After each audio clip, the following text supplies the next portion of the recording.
पीके यानी कि प्रशांत किशोर देश से अब बिहार के पीके बड़े बड़ों को चमकाया है और अब बिहार को अपने बलबूते चमकाने या खुद चमकने की राजनीति के अखाड़े में पीके उतर गए हैं। देखिए, पीके ने अब ये बिल्कुल साफ संकेत दे दिए हैं कि वो पॉलिटिकल एंट्री करने को बिल्कुल रेडी है, या यूं कहें कि उतर ही चुके हैं।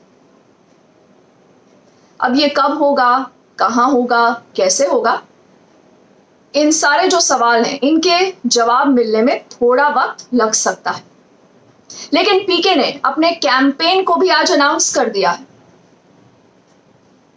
अब पीके ये भी दावा करते हैं कि जो बिहार जैसा राज्य है, जहां पर जाति एक रियलिटी है, एक सच्चाई है, वहां पर जन स्वराज का उनका मॉडल, उसकी गुंजाइश और स्कोप दोनों है। अगर बिहार में हर आदमी जाति पर ही वोट कर रहा है, तब तो नरेंद्र मोदी जी को एक वोट भी नहीं मिलना चाहिए बिहार में। तो ये कैसे मैं मान लूं कि यहाँ पर सिर्फ जाति के आधार पर ही वोट पड़ता है। पीके ने आज तकरीबन 40 मिनट यानी 40 मिनट्स का एक प्रेस कॉन्फ्रेंस किया। स्टेज पर पीके अकेले थे। उनके पीछे बैनर पर गांधी जी की तस्वीर और एक स्लोगन लिखा था कि the best politics is right action. जन स्वराज का लोगो भी नजर आया और वहां पर भी गांधी जी। और पीके ने यह ऐलान किया है कि 2 अक्टूबर यानी गांधी जयंती के दिन से ही वो अपनी 3000 किलोमीटर लंबी जो पद यात्रा है उसकी शुरुआत कर रहे हैं, और ये होगा वेस्ट चंपारण से, यानी गांधी जी की कर्मभूमि। तो पूरी तरह से गांधी को भुनाने की कोशिश। साथ ही पीके ने अपने 40 मिनट के इस प्रेस कॉन्फ्रेंस में जेपी यानी जयप्रकाश नारायण का भी जिक्र किया। वैसे अगर आपने उनके पुराने इंटरव्यूज देखे हों, सुने हों, पढ़े हों, तो आपको याद आएगा कि पीके ने कई बार जेपी का जिक्र किया है। वो ये कहते हैं कि आज के दौर में अगर आपको जीतनी है 2024 की लड़ाई, तो आपको जेपी जैसा एक नेता चाहिए, क्योंकि जेपी जैसा नेता ही तमाम ऑपोजिशन को एक साथ ला सकता है, और तभी आप लड़ाई लड़ने और लड़ाई जीतने के बारे में सोच सकते हैं। 1974 का जो जेपी आंदोलन था, उसमें युवाओं ने कितनी बड़ी और अहम भूमिका निभाई थी, ये तो हम सबको याद है। अब इसी आंदोलन के चलते आपको यह भी याद होगा कि इंदिरा गांधी की इमरजेंसी और उनकी सत्ता दोनों का 1977 में अंत हुआ, दी एंड। और इसी जेपी आंदोलन से निकले नेता आज भी बिहार को चला रहे हैं। अब चाहे आप नीतीश कुमार की बात करें जो अभी मुख्यमंत्री हैं, या उनसे पहले लालू प्रसाद यादव, और आज का जो युवा है जो 18-19 साल का है और 2024 में एक वोटर हो जाएगा, उसने भी जेपी के बारे में कई किस्से सुने होंगे, कई किस्से पढ़े होंगे। तो पीके आज क्या कर रहे हैं? पीके आज युवाओं को अपने जन स्वराज से जोड़ने की बात कर रहे हैं। वो ये भी कहते हैं कि हमें एक बड़ा आंदोलन खड़ा करना है। तो पीके ने दोनों नीतीश और लालू प्रसाद यादव पर निशाना भी साधा है, और वो ये कहते हैं कि बिहार की स्थिति इस समय बदलना बेहद जरूरी है। तो क्या पीके इस समय जेपी यानी जयप्रकाश नारायण बनने की तैयारी तो नहीं कर रहे? क्या चल रहा है उनके मन में? क्या है पीके का गेम प्लान? देखिए, पूछने वाले तो और बहुत कुछ पूछते हैं। वो ये भी पूछते हैं कि पीके क्या किसी के फ्रंट के तौर पर तो काम नहीं कर रहे इस समय, कि हो सकता है पीके इस समय एक सिर्फ चेहरा हो जो आपको आगे नजर आए, और जो असली चाल है वो पीछे से कोई और चल रहा हो।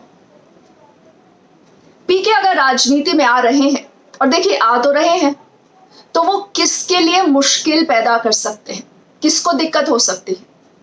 बीजेपी या नीतीश कुमार?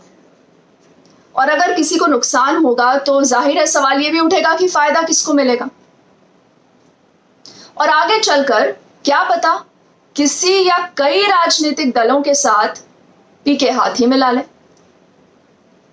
अब कांग्रेस पार्टी से अभी तो पीके की बात टूट गई है, लेकिन पॉलिटिक्स यानी राजनीति में कभी भी कुछ भी हो सकता है। ये हम सब ने देखा, इसके बहुत सारे एग्जाम्पल्स हैं। कई बार पीके से यह भी पूछा गया कि वो किस पार्टी या किस नेता से सबसे ज्यादा प्रभावित है, किससे ज्यादा इन्फ्लुएंस होते हैं। तो आपको पता है पीके का सीधा जवाब क्या आता है? वो ये बताते हैं कि एक समय पर वो नीतीश बाबू से बेहद प्रभावित थे और यही वजह है कि जेडीयू को उन्होंने ज्वाइन भी किया था, जनता दल यूनाइटेड को, मगर सीए के मुद्दे पर मतभेद के चलते उन्हें जेडीयू से निकाल दिया गया। लेकिन निकाले जाने के बाद भी नीतीश और पीके कई बार मिले हैं, साथ में खाना भी खाया है और जाहिर है बातें भी हुई हैं। तो आज भी पीके एक तरफ जहां नीतीश के 2015 में किए गए साथ निश्चय के पूरे नहीं होने पर सवाल उठा रहे हैं, वहीं वो ये कहने से भी बिल्कुल नहीं चूकते कि व्यक्तिगत रूप में यानी पर्सनल रैपों में दोनों के बीच बिल्कुल कड़वाहट नहीं और उनके संबंध मधुर है। तो आखिरकार पीके एक विकल्प की या एक प्रॉक्सी राजनीति बिहार में करना चाहते हैं क्या? और ये सवाल उनके सामने बार बार आएगा। ये भी सवाल है कि क्या पीके बिहार तक ही सीमित रहेंगे, क्योंकि वो कहते हैं शुरुआत बिहार से। देखिए, उन्होंने ये कहा है कि इस पूरे अभियान की सिर्फ शुरुआत भर बिहार से हो रही है। ये तो कल्पना से बिल्कुल परे है कि 2024 के जब चुनाव होंगे तो पीके दिल्ली की राजनीति से दूर होंगे। मुझे लगता है आप भी ये बात नहीं मानेंगे कि वो सिर्फ बिहार तक लिमिटेड रहेंगे। तो बड़ा दिलचस्प है इस समय बिहार में पीके की एंट्री, और निश्चित रूप से इसकी गूंज दिल्ली से लेकर कोलकाता तक होगी। बिहार के राजनेता फिलहाल पीके को बहुत ज्यादा तवज्जो देने के मूड में नहीं नजर आते, लेकिन अंदर खाने, यकीन मानिए अंदर खाने सभी दल और नेता इस समय पीके की एंट्री के फायदे और नुकसान के आकलन में जरूर लग गए। तो देखते हैं आगे आगे क्या होगा। अगर आपने अभी तक मेरे YouTube चैनल को सब्सक्राइब नहीं किया है तो आपसे गुजारिश है कि YouTube पर जाकर इस चैनल को जरूर सब्सक्राइब करिएगा, इस वीडियो को ज्यादा से ज्यादा शेयर करिएगा और कमेंट सेक्शन में मुझे अपनी राय भी जरूर बताइएगा। आज के लिए थैंक यू।